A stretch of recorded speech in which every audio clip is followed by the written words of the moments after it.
Ruta 66. Un camino abierto a la esperanza. Muchas veces tenemos esa imagen en la mente de un ángel con aquella carita entrañable, con pelo claro y rizado y dos alitas bonitas a la espalda. Pero eso es tan solo producto de nuestra imaginación.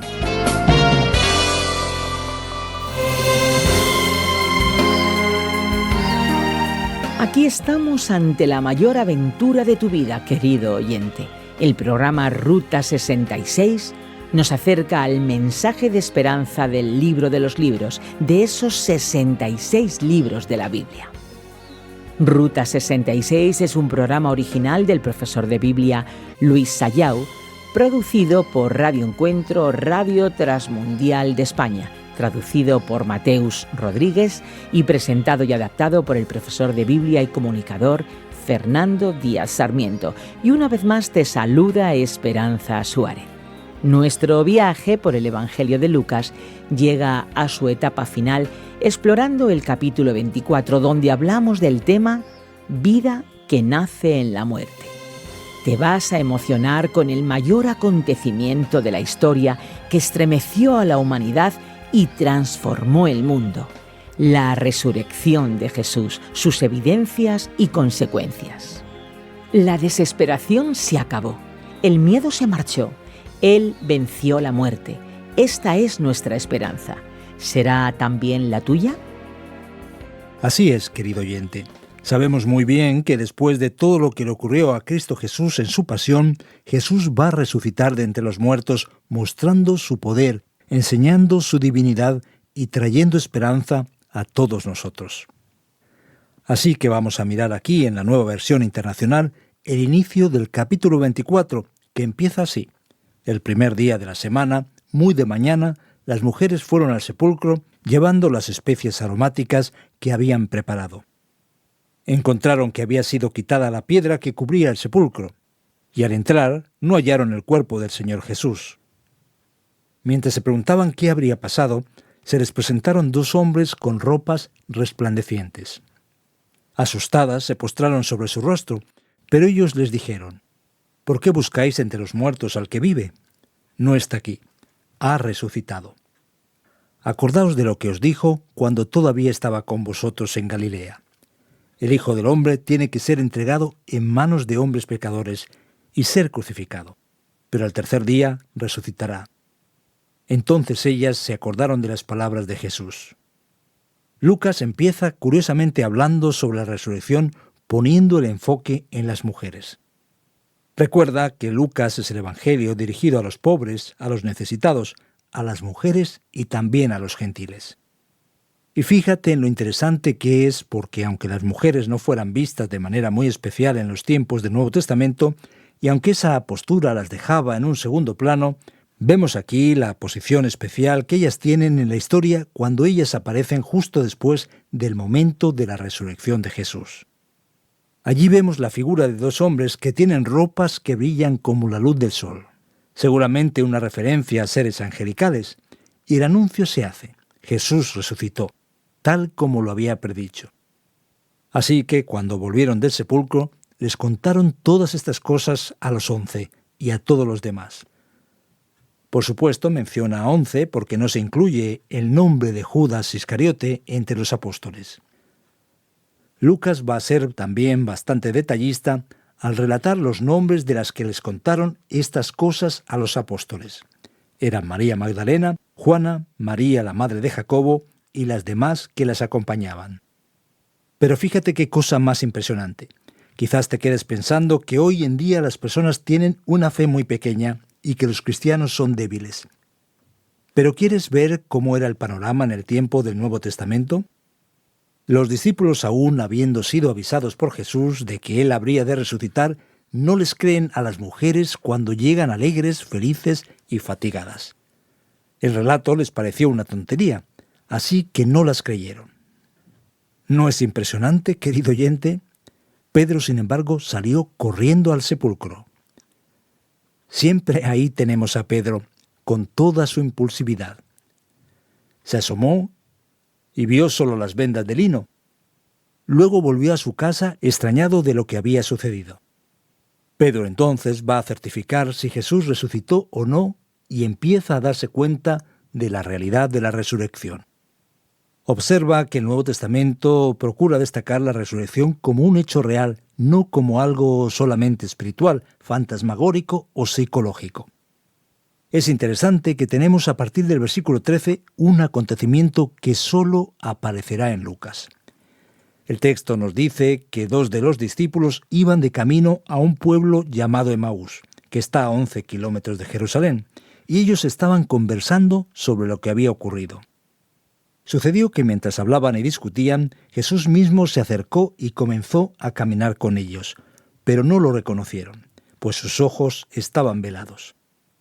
«¿Qué venís discutiendo por el camino?», les preguntó. Se detuvieron cabizbajos y uno de ellos, llamado Cleofás, le dijo: «¿Eres tú el único peregrino en Jerusalén que no se ha enterado de todo lo que ha pasado recientemente?». «¿Qué es lo que ha pasado?», les preguntó. «Lo de Jesús de Nazaret. Era un profeta poderoso en obras y en palabras delante de Dios y de todo el pueblo. Los jefes de los sacerdotes y nuestros gobernantes lo entregaron para ser condenado a muerte y lo crucificaron. Pero nosotros abrigábamos la esperanza de que era Él quien redimiría a Israel.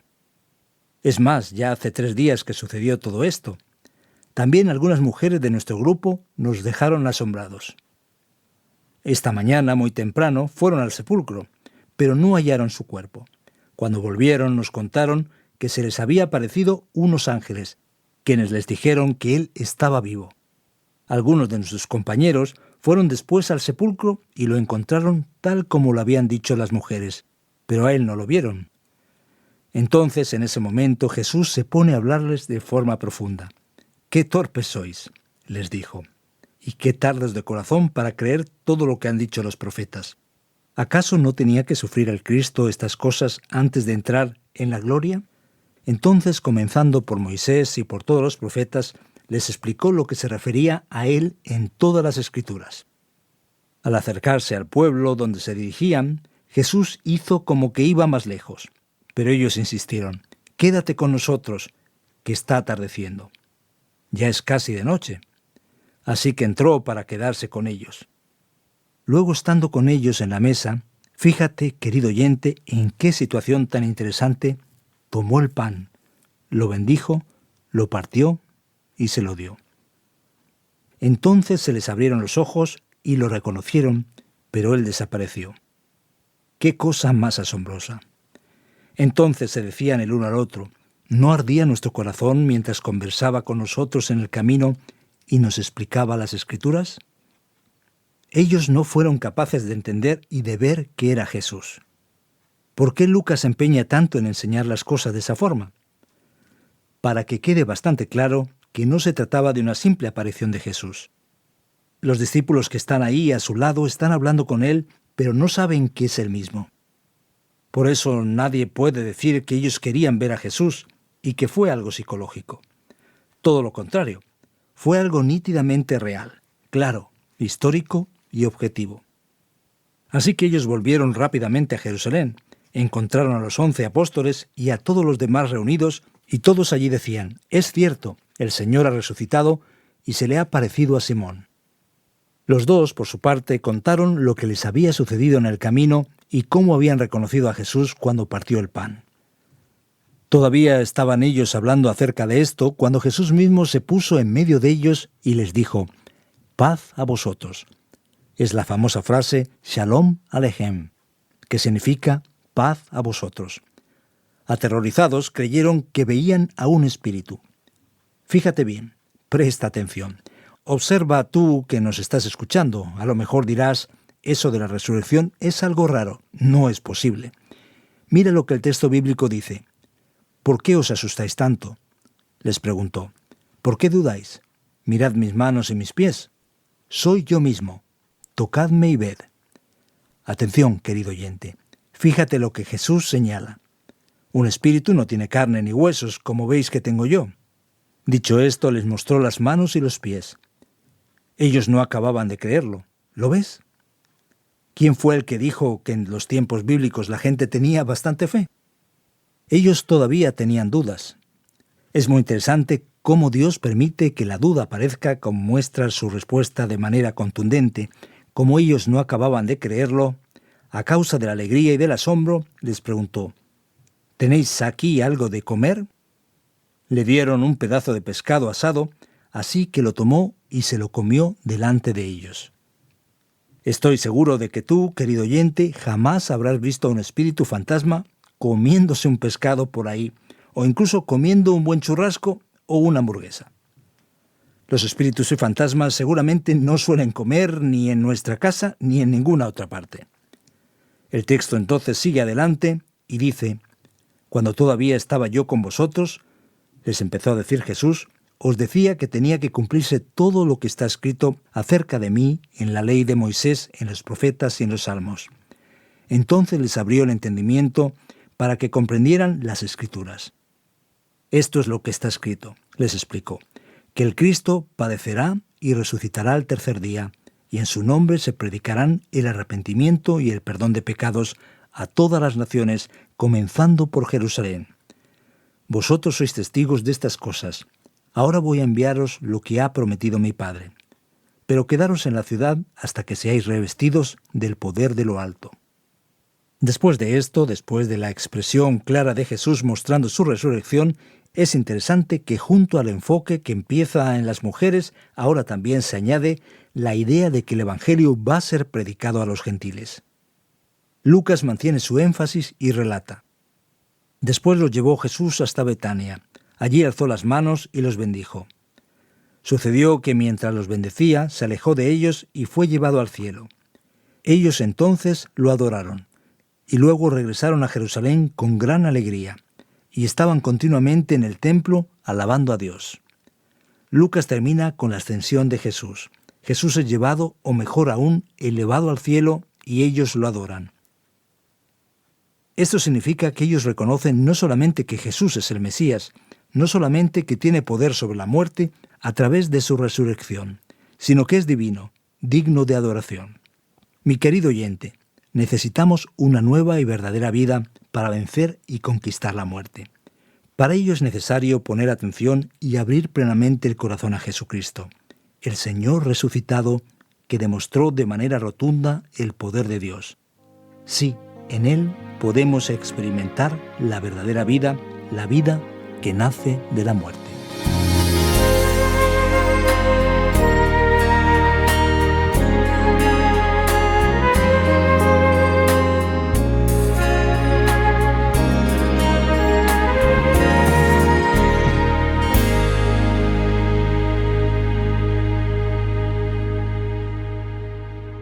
No te desvíes ni a derecha ni a izquierda, sigue directo hacia Jesús. En Ruta 66 el destino está asegurado. Seguimos adelante. Fíjate, ya estamos en el último capítulo, Lucas 24, y aquí estás con nosotros en este viaje fantástico. Seguimos ahora con las preguntas aquí en Ruta 66 sobre el capítulo 24, especialmente para ti que nos estás siguiendo. Recuerda que hay un medio directo para comunicarte con nosotros. Es el WhatsApp 601 20 32 65 con el prefijo +34 si nos llamas desde fuera de España. También tienes el correo electrónico info@radioencuentro.net y puedes encontrarnos en Facebook como RTM Ruta 66.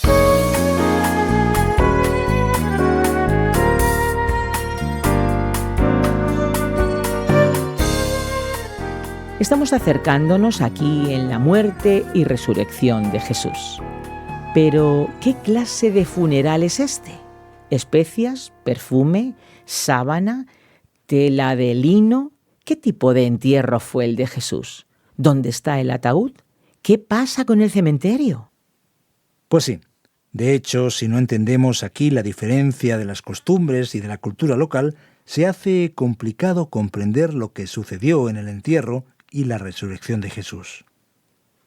En primer lugar, vemos aquí que no tenemos un cementerio, como es nuestra costumbre en el mundo occidental contemporáneo, ni tampoco existe un ataúd.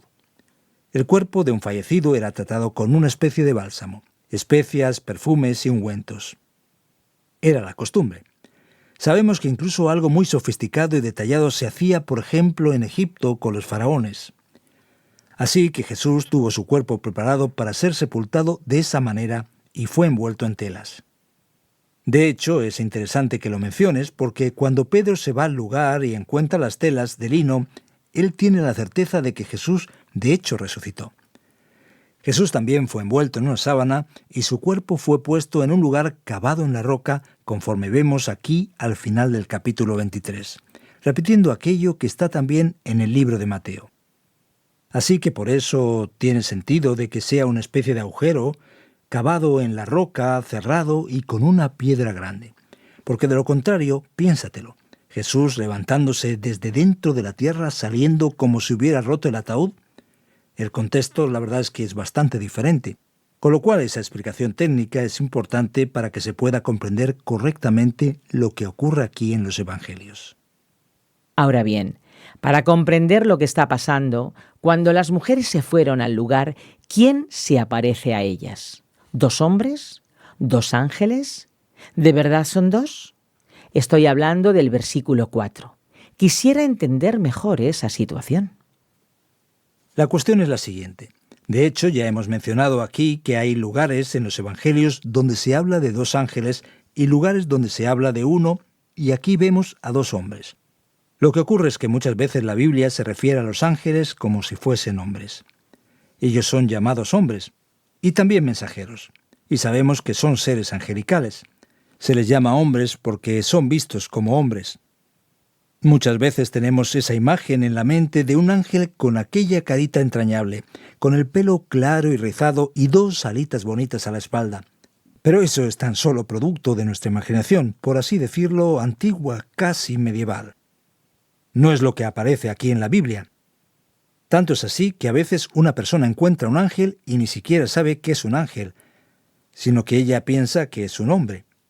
2 hombres con ropas que brillaban como la luz del sol. Así que a partir de los otros relatos podemos estar seguros de que aquí estamos hablando de hecho de ángeles. En cuanto a los discípulos, qué hueso duro de roer. Qué difícil resulta que crean en lo que estaba pasando. ¿Por qué los discípulos de Jesús no creían lo que decían las mujeres? Ya ves, aquí tenemos que tener en cuenta algunos aspectos. Algunas personas dicen, ¿lo ves? Los discípulos representaban una realidad, por así decirlo, más machista. Las mujeres se pusieron a decirlo y ellos no se lo tomaron en serio. Podemos incluso considerar que el hecho de que ellos estuvieran allí ante mujeres emocionadas podría conducir incluso a una puesta en duda. Pero no podemos aferrarnos exageradamente a ese aspecto porque los discípulos no están esperando que Jesús resucite, aun a pesar de algunos contactos con el propio Jesús. Ellos tardan en creer. La dificultad permanece claramente. Así que ellos no creen en las mujeres, algo que sí se merecen en un enfoque especial por parte de Lucas y su propia teología. Pero es debido al contexto, no solamente porque ellas hubieran sido consideradas dignas del primer momento de la resurrección. Por otra parte, en cuanto a los versículos 13 en adelante del capítulo 24 de Lucas, se presenta una historia que parece de fantasía. Lo del camino de Emaús, los 2 discípulos. ¿Cómo pueden 2 discípulos no reconocer a su maestro? ¿Es que estaban confundidos? ¿Qué les pasaba? Aquí tenemos uno de los más extraordinarios misterios de la fe. La cuestión que se tiene que tener en cuenta es que Jesús resucita y nosotros no sabemos qué tipo de diferencia o de modificación existe en el cuerpo de Jesús. Jesús vuelve de una manera resplandeciente, muy diferente. Tenemos esa cuestión de reconocimiento como un asunto que se repite, pero de cualquier forma hay que considerar también el aspecto psicológico. Ellos están afectados, no esperan la resurrección, y eso termina influyendo en el proceso. Y aún hay más. Un factor que Lucas incluye claramente es que sus ojos estaban velados y después los ojos fueron abiertos.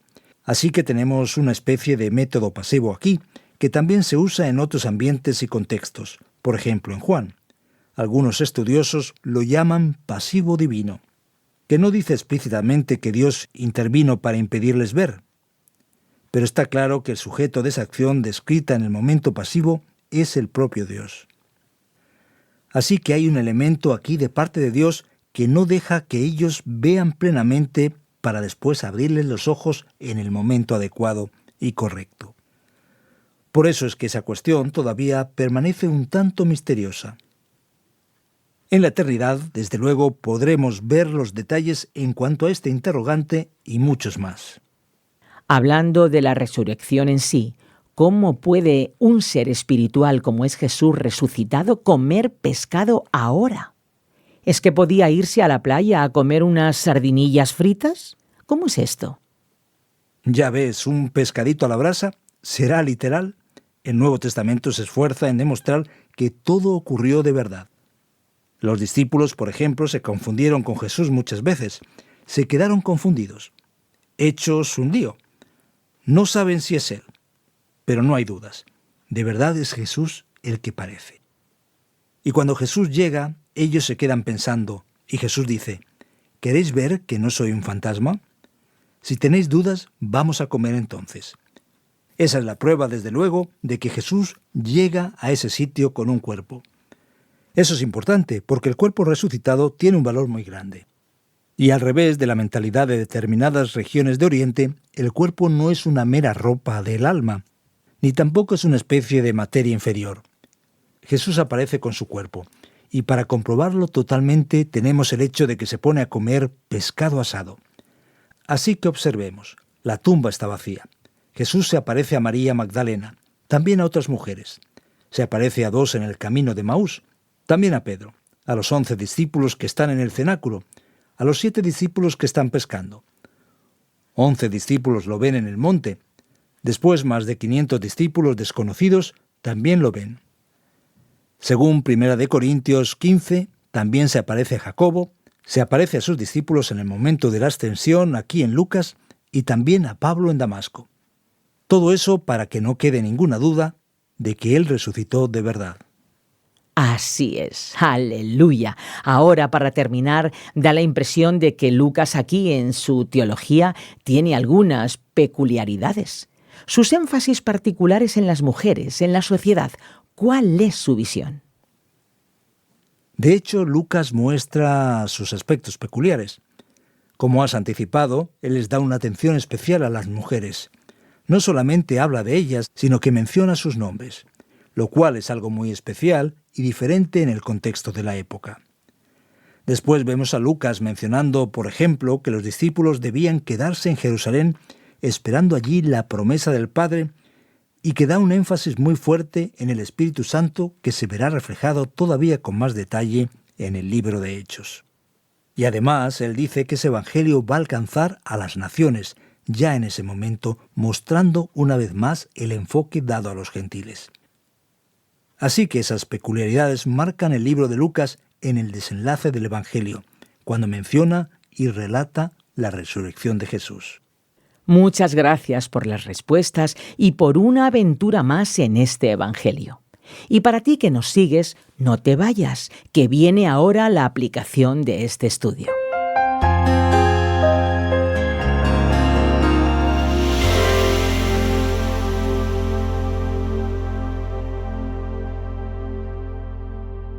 Hoy en Ruta 66 hemos estado terminando nuestro viaje a través del Evangelio de Lucas. Así es, querido oyente, hemos visto el capítulo 24, la vida que nace de la muerte, el relato de la resurrección de nuestro Señor y Salvador Jesucristo. Has podido notar y ver cómo todos los evangelios terminan mostrando la realidad histórica y objetiva de la resurrección. Y de hecho en la Biblia vemos la suprema importancia de la resurrección. Y atención, no podemos olvidarnos de que sin resurrección no tiene sentido ninguno la propia salvación.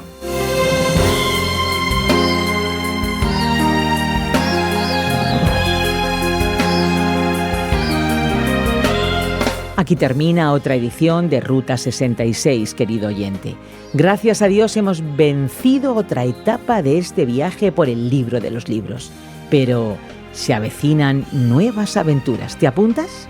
Por cierto, si quieres escuchar este programa de nuevo o algunos de los anteriores, puedes hacerlo a través de la página RTM360 o descargando la aplicación RTM 360.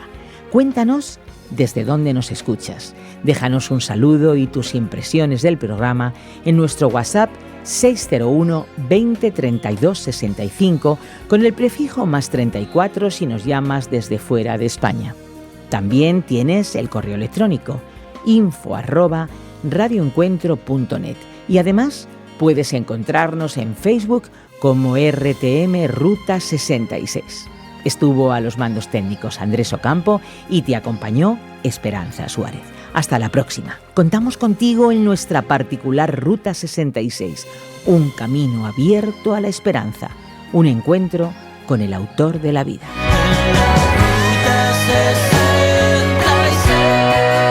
Descarga la app de Ruta 66 y sigue RTM Ruta 66 en las redes sociales.